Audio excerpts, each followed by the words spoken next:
Just now you mentioned that your mum talks about feet, right? Yeah. If You be were clearer to- or not? When your mom talks about feet, shed some context for the audience.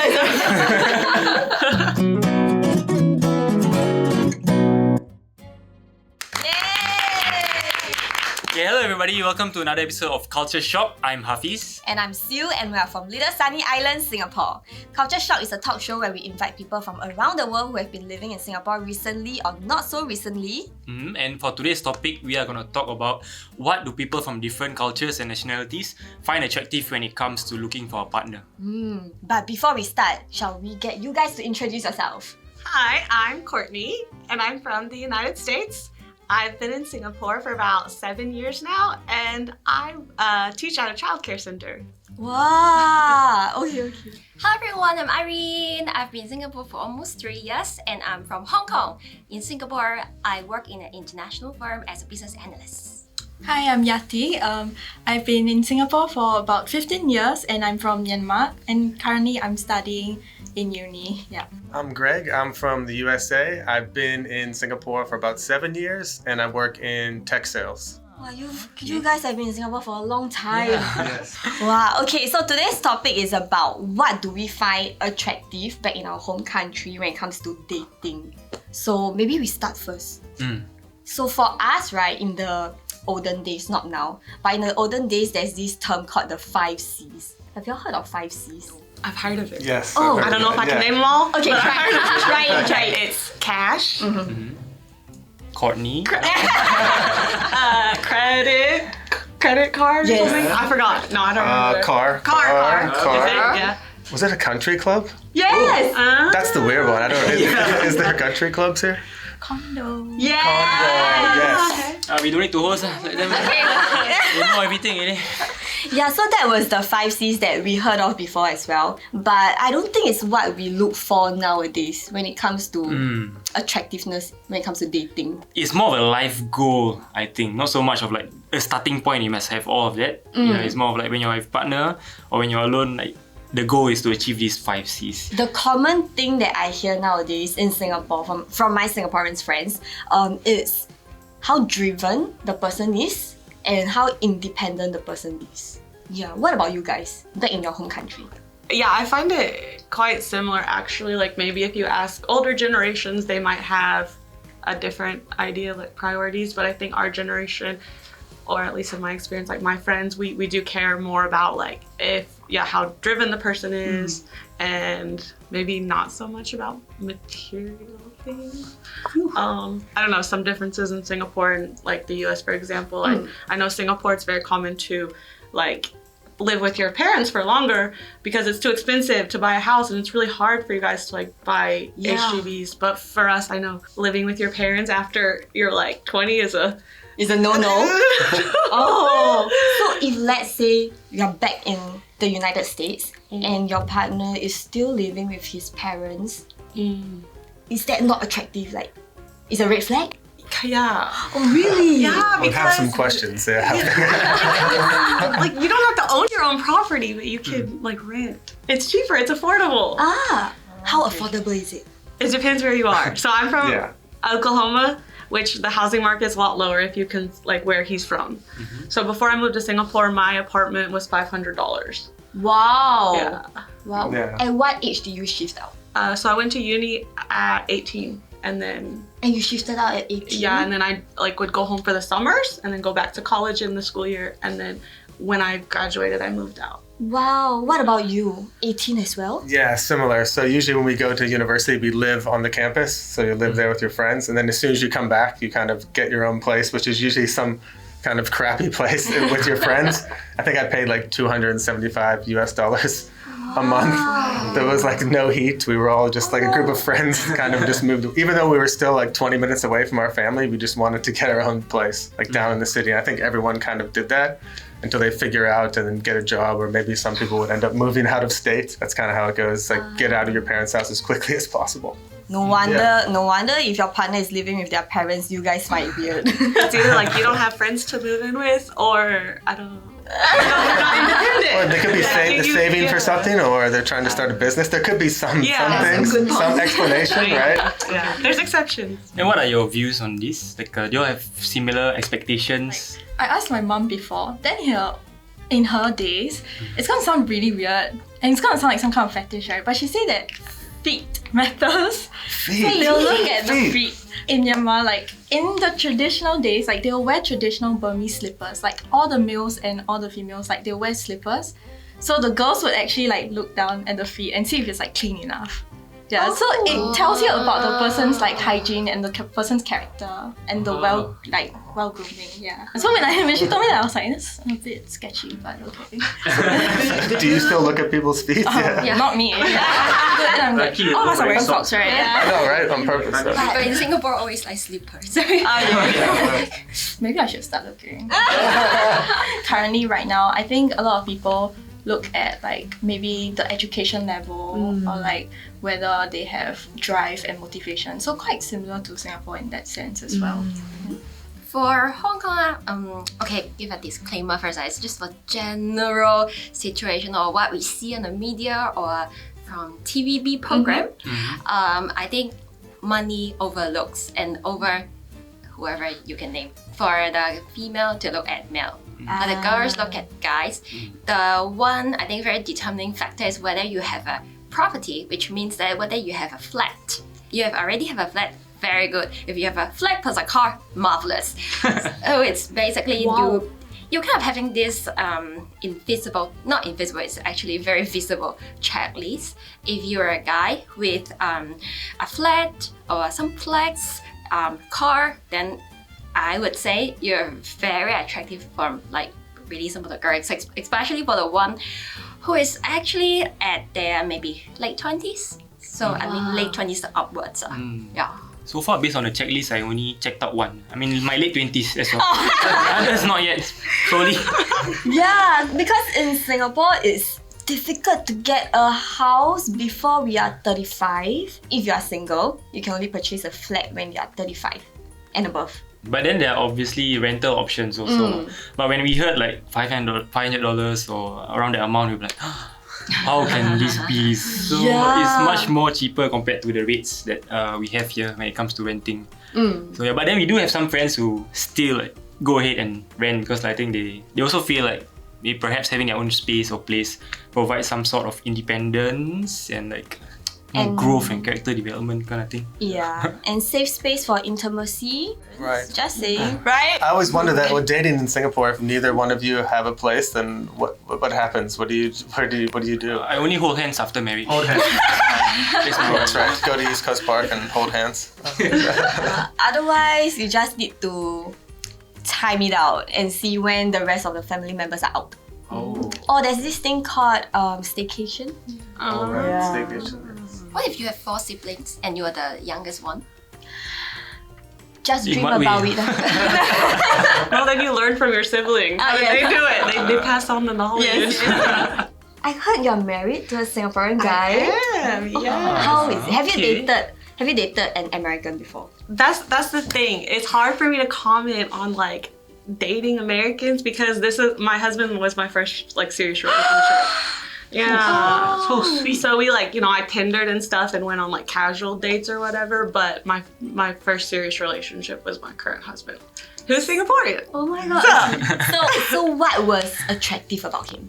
He's such a sweetheart. Like, so we've met on Tinder. So Tinder's very much like, whatever, lots of matches. Everyone gets like lost in the void. And then he was like, you know what, like we need to meet. I was like, okay. And then we went to like our state fair. We have like, it's just like the movies, like Ferris wheel and funnel cake. And he was so cute. He like won me a little stuffed bear and, we're riding the Ferris wheel, had our little first kiss. And then we went home and watched a movie and I fell asleep. And that's like super embarrassing also because I snore. So I was like, I'm never hearing from this man again. But he was still like texting me the next day, like, that was so fun, let's hang out. Once we started hanging out, like he's just a really good guy. He loves his mom so much. He takes care of her. And my mom always said, watch how the guy takes care of his mom. And that's how he's gonna take care of you. So I was like, oh, I'm good because he loves his mom. Like, are you guys attached as well? No. I'm single. Okay, but have you guys dated in Singapore and back in your home country? To compare? Yes. Yeah. Oh, can yeah. you share?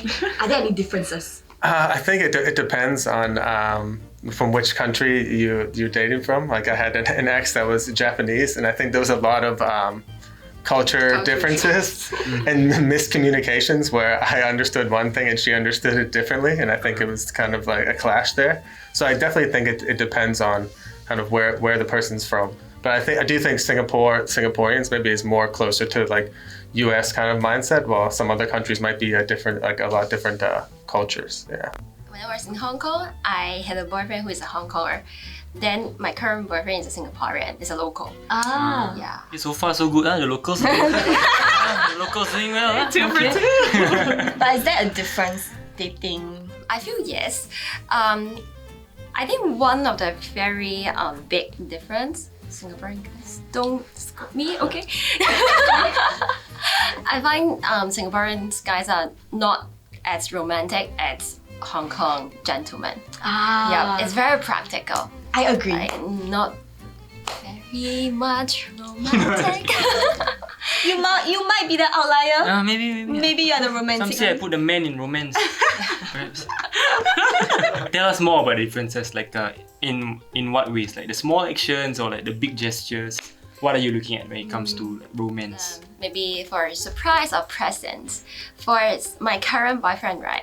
What he buys for me, it's always like very practical stuff. For example, it's like something I mentioned that I need this, like in my daily life, but sometimes I forgot to buy or just like I just lazy to buy. Then probably that's the thing, like coming to my day or whatever, like as a present. So it's practical stuff, like nothing romantic. Yeah. You should say I forgot to buy a BMW. Forgot to buy a property. But for Hong Kong boyfriend, I found my ex was like he's quite good at making some surprise, like be it like booking a venue like for some like great event or present itself. Yeah, it's different. I think about the romantic part also. People in Myanmar, like my cousins back there, like they've dated, but they dated like when they are much older. So when I told my mom, oh yeah, I'm seeing someone, and then she'll be like, how can you see before your older cousin? Yeah, like how can you be like dating first? Like, you know, you're younger. Yeah, so for herself also, she's like the youngest daughter, and then she wanted to get married, but her older sister was still single, so she eloped. Oh! Yeah, so there's like that thing. But then for romance part, like in Singapore, I feel like there's a lot of like stages. So there's like talking, then you date casual, then you date exclusively, then you get in a relationship. And then for like Myanmar, like they are more straightforward. They say the I love you like real quick. Okay, it's not a bad thing. I'm not saying it is. It's just different for me because like my cousin would be like, oh yeah, he confessed, like he told me he loves me and like they're together. So they talk a bit more romantically and sweetly, yeah, compared to Singapore. So cute. So in Myanmar, the seniors have to date and get married first I before mean, like- juniors can? It's not like a fixed rule, but it's just like a Unspoken. oh your like your older sister is like much older, she's still single, like don't get married first, that kind of thing. Yeah. Traditions. Yeah, it's just traditions. But I think nowadays like the generation is shifting a bit. So Are you the youngest or? I'm the only child. Only Can take a time. Can I ask though, when you were dating someone, did your mom ask if his feet were clean? I think God, like yeah. Okay. Then what do you guys find attractive when it comes to physical appearance? Like what do you guys look for? Or people back in your home country look for? One common thing that I hear in Singapore for especially females, they look at the height. They like guys. Okay. Generally. Don't worry, I'm quite short so. Oh, okay. Generally, Singaporean girls would prefer to have a guy that's taller than them. Is that common? Yeah. Yeah, I think like general, not every girl of course, Yeah. but I think you ask a girl in the US, like, do you prefer him to be taller than you? Most will say yes. If they meet someone they love them who's not, then it's not like a deal breaker. But if you're thinking in general, my ideal man, usually they'll be. Is there other things aside from height? I think one big difference, Singapore and the US, we like the more tan skin, especially like white people. Like cannot find a good tanning salon in Singapore, and it makes me so upset because the tanner the better. Oh, is there a reason? I don't know. I feel like in the U.S. the culture is if you're tan, maybe you go on vacations or Go to you're Miami well for the traveled or you're I don't know, more chill. like high class. Maybe you have a pool or something or you're. Like surfing or Yeah, something. I think it's kind of like that. Like someone comes back from vacation, they're tan. You're like, wow, where'd you go? You know, like. For us, if we are 10, it's just, oh, where'd you go? We just walk along. It's so hot here. For the height, I think it matters as in, I recall hearing something, the perfect height difference. Have you ever heard of it? I'm not sure if it's coming from Korea or some other places, not so sure. It's like 15. So if I'm 163, then I top up 15. My boyfriend perfect height is 178. What's that in inches? Yeah. So it's like when you stand with each other, then you can just simply do this. And then you lie on the shoulder. Yeah. So it means every time when you're going on your Tinder date, right, you bring your ruler, talk like this. No, I like going like this. I should have a marking on my shirt too. So I just... Tattoo line says measurement. Yeah, this is one of the interesting, Ah. one of the most interesting. It was thing 15 ever. centimeters. 15 Yes, cm. 15. What's 180 minus 15? Okay, no lah, I'm not 180. 165. 165, okay. Some common things that we hear as well is for certain countries, if the person is from certain universities, then that's like a plus point, like the top universities or something. Yeah, I think for Myanmar, right, like instead of like here it's like medicine and law, which is still like highly ranked, but in Myanmar the popular ones are doctors and engineers. So the engineers are like super hot and trendy. Yeah, because everybody goes there, and there's 4 main like engineering schools. They are the only schools with uniform even in university, and like yeah, so they're kind of like. Is that part of the appeal? Like wearing uniform. Sorry? Wearing uniform is the appeal. I'm not quite sure. I think it's just like the job and the stability, and like their course is more like competitive than other courses. So if you're like an engineer student, then you kind of like get more appeal that way. Because it's more difficult to get in. Yeah, I guess so. Yeah, but it's quite interesting because in Singapore, like engineer wouldn't really be in my like top picks. Like just. Yeah. Is it unfortunately the stereotypes like, very nerd, engineer, Yeah, very yeah. nerdy kind of people. Interesting. Maybe I should tell my engineer friends to move over to Myanmar. Now? But make sure they clean their feet. Of course. Do pedicure. 2 criteria only. Engineer, clean feet. When you want to introduce your potential partner to your parents back at home, is there anything that they look out for? No, I think that they're just if I like her, then they like her. You know, I think that's the main criteria. If she can get along well with my mom. I mean, physical appearance is important, but I think the standard for her is a little bit less than Singapore. I feel like in Singapore, everyone is fit. When I first came here, I feel like there's a lot more fit people than in the US. I mean, I'm like, oh wow, I need to like up my gym game when I moved here. Yeah, we have 7 years. You can see your muscles. Okay, that's all for today's episode, and some interesting things that we found out today is feet are important, so do have clean feet. Indeed. And thank you so much for watching this episode of Culture Shock. Don't forget to like, share and subscribe. Ring the notification bell and watch other videos over there. Bye.